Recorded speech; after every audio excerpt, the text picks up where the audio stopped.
Up next is Carmen Weisskopf from Mediengruppe Bitnik, who will present recent works from around the internet, subculture, surveillance and bots, random Darknet shopper.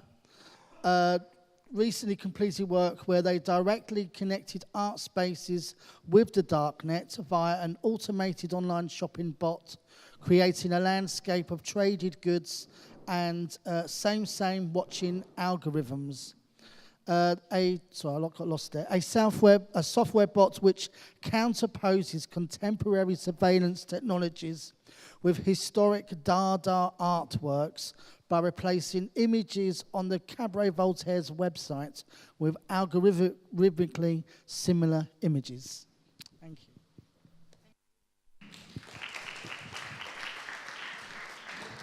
So hi, thank you for having me here. My name's Carmen. I'm from Mediengruppe Bitnik. We're an artist group based in Zurich, Switzerland. We work on and with the net, and I'd like to briefly introduce you to some of our work. I'm not quite sure how fast I'm going to be, so we'll see how many works we get.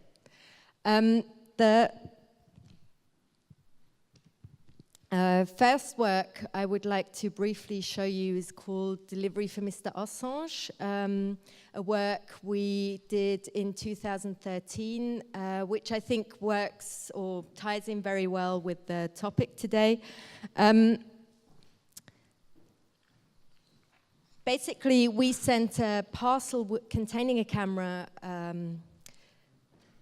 to Julian Assange at the Ecuadorian embassy here in London.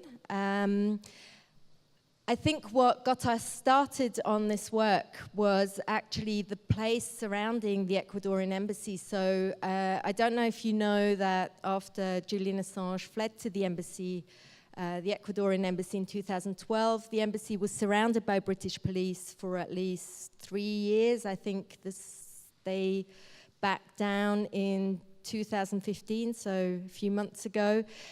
We thought that was a really interesting place because it was actually at the time one of the only places where we thought you could actually feel this geopolitical stalemate going on between internet aficionados and the powers that be, which is a conflict you usually don't get to see. And we as artists are really interested in images or, situations produced by these conflicts that become really tangible. So we asked ourselves, how can we involve ourselves as artists within this geopolitical stalemate? And we quickly realized, looking at the situation, that the postal system was one of the only systems still functioning really well. So there were postal people going in and out of the Ecuadorian embassy on a daily basis. And we thought, oh, that's quite interesting. It's an interesting way of circumventing this police barrier. Why don't we send a piece of mail? What would happen to it?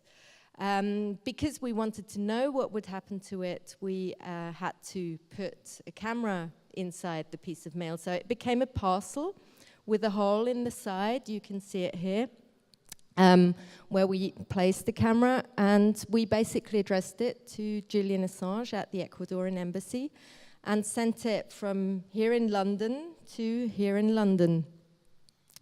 And what we got was a feed of images. So the camera would take one still image every around 10 to 15 seconds and upload the image directly to the internet, to our website. And you could just go online and watch this feed. It was a bit, like 1996, because it wasn't, video, it was still images. So this is queuing up at the post office. We really didn't know whether the parcel would be accepted, but it was, and it immediately vanished into a red postal bag, as you could probably expect. We really didn't know what to expect from this, and I'm only going to show you a few selected images from the whole 10,000 images that we took over this journey. But you can look at this online if you want to go and see it. So this parcel spent an awful lot of time in postal bags, but it did, appear sometimes outside the bag. This is an image from, I think, Mount Pleasant sorting office here in London. So it's that type of imagery you get. It's unmanned photography. It's a parcel being pushed through a mail system. And suddenly you also get the images of what happens to your piece of mail when you throw it, in the letterbox, and it, disappears and then comes out the other side. And we thought that was really interesting, and also hoped other people found this interesting, which actually was the case. So people online really started to watch this feed and comment on it. People were very helpful with trying to figure out what location the parcel was at. We don't know the British mail system so well, and there were postal workers helping us out with, I recognize this location, and I think this is happening. Our servers actually went down from all the interest a few times. People put up mirrors and captured the images from the parcel, like redirecting or creating other places where you could watch this. The parcel went out to Heathrow and then came back into the city. And here we're already on the delivery route outside the Ecuadorian embassy. We called it like the first street view image. It was the first time we got an image of outside space. And so at this point, the parcel was on the road for about 24 hours, roughly. People online were going, hey, Bitnik, when do you think this thing will be delivered? Because I've been watching this for like hours, and I really need to get some work done. People were going, can somebody please go down and take a picture of this van from the outside, And we really wanted to see what would happen to this. Would it be taken out of the mail system, this piece of mail? And this was really the moment that became really interesting. You can't see a lot. It's a wooden floor. So at this point, we were thinking, maybe we're already inside the embassy, but we didn't know. And this was then the first image we got from the inside of the embassy. Somebody online immediately said, this is the ante or the waiting room before you get to meet the ambassador of Ecuador. And then we got these images.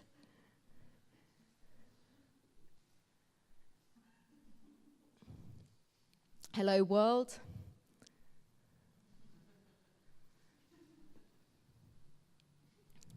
And then Julian Assange took over, or took the parcel camera and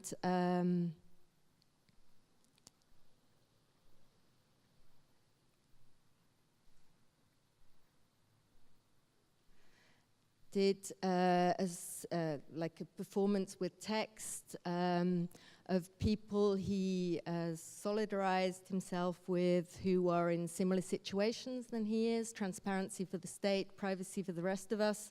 This is one of the images that was most shared from this work. We went to New York to talk at Hope Conference, and people had stickers of this image on their laptops, which I thought was really beautiful.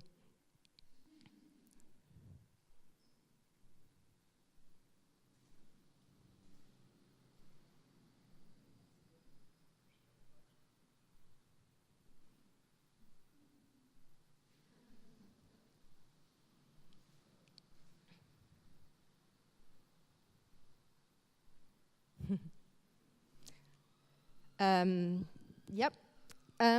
So everything I'm showing you is online, so you can go and check this out. You can see all the other images if you want to see them. The next work I would like to really briefly show you is called Random Darknet Chopper, which is a work we did in 2014. 2013, after delivery for Mr. Assange, was actually a year of crisis for us with the Snowden revelations. As artists who say online or the internet is our cultural Heimat, it was a lot to cope with. We really started rethinking a lot of our work and sort of wondering, can you just go on and do art online after, you sort of realize that the medium is actually, the purpose of the medium is to surveil people, and everything else you do with it is not really interesting. But we sort of recovered from that crisis by putting together a show on the Darknet called From Memes to Onion Land, an Exploration. The idea was to gather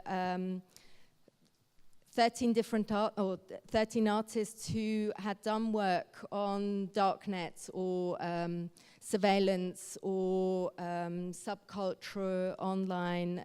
There were a lot of really good pieces there, and our contribution, you can also check this out online, our contribution was Random Darknet Chopper, where we really wondered about how trust is built in anonymous networks. So the Darknet is an anonymized network where people, mostly activists or anyone who needs to obfuscate their identity, go and meet.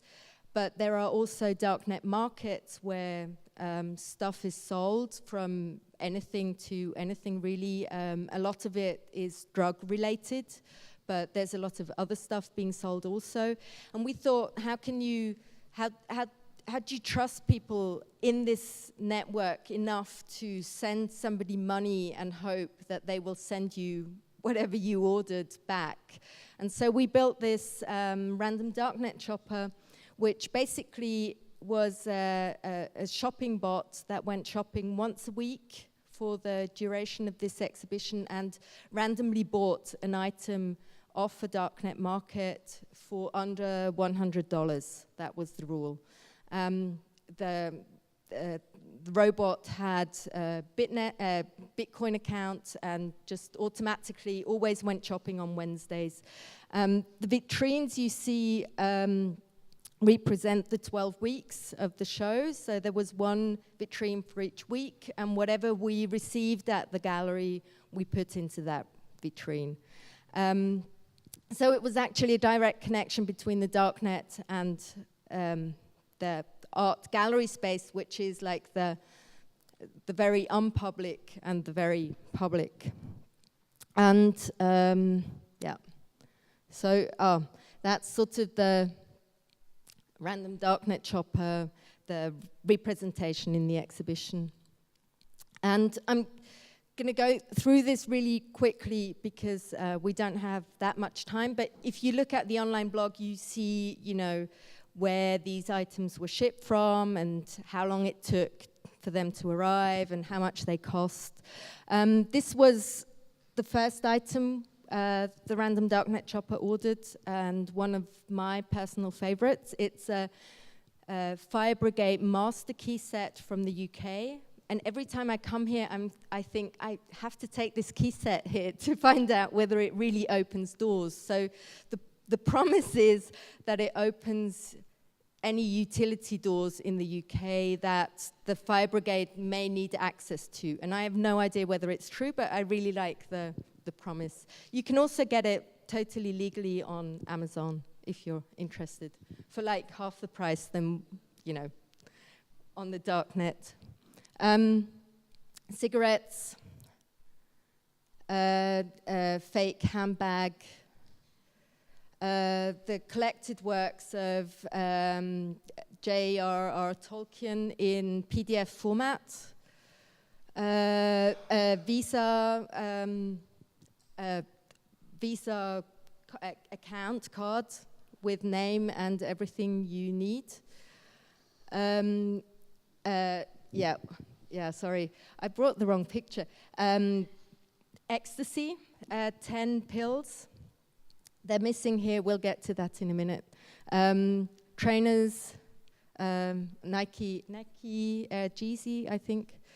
A cap with a built-in camera, so a spy cap. You can, there's a camera in the little hole.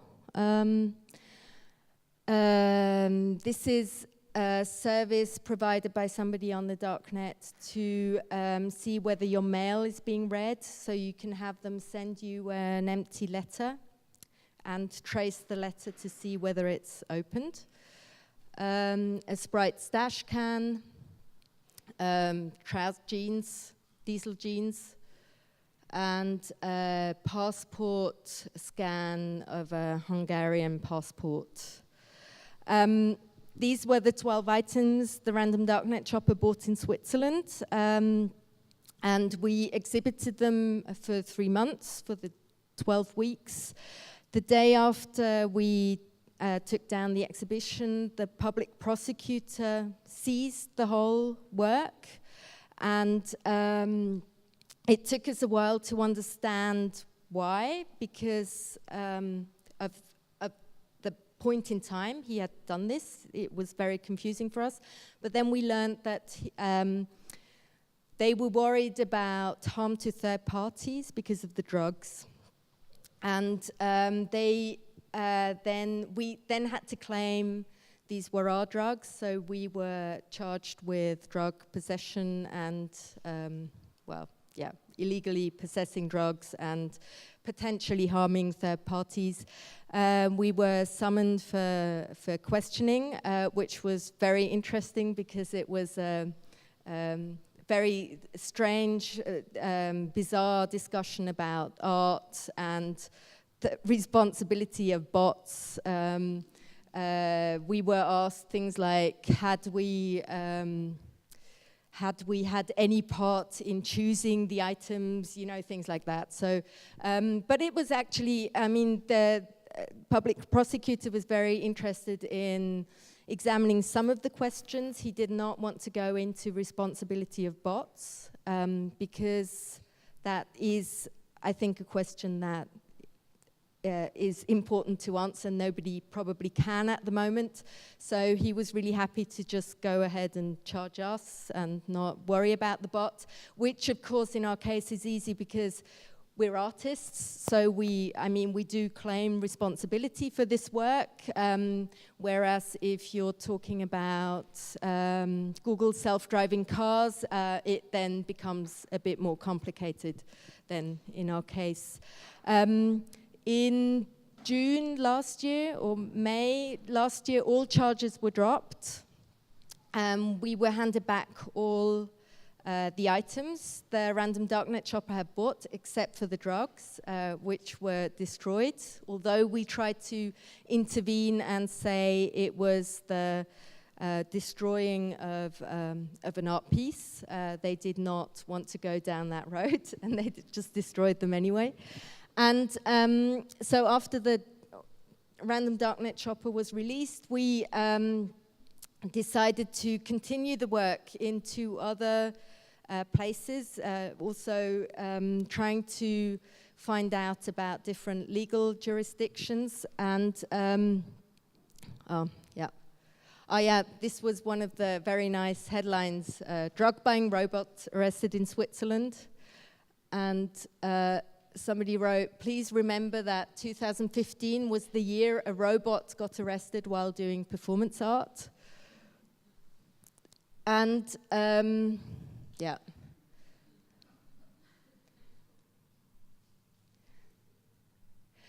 And we did another set of item shopping here in London at Horatio Junior Gallery, where the random Darknet shopper bought a fake Lacoste t-shirt, Bitcoin miners, USB key, Bitcoin miners, and firecrackers. Mastering the Art of French Cooking, a PDF of a book. Voice changer cell phone. You can, we didn't test it, but a set of 1 million email accounts from the US, which were never delivered, so we never received this item. This is the screenshot from the seller's website. And a scan of a British utility bill. I think here, as far as I understand, so you get the scan with, so you see it says, you know, what font to use, and you can basically fake this utility scan to say whatever you want it to say, and I think it's used a lot in the UK for proof of identity, right? Then how to hack a Coca-Cola machine. And then we moved, in February this year, we moved a random Darknet shopper to Axioma Gallery in Ljubljana, where it bought the last set of 5 items. The first one was a fake $50 gold coin from Canada. So it's the same weight and it looks to be golden, but it's not. Kamagra, which is a Viagra copy from India, or produced in India legally. How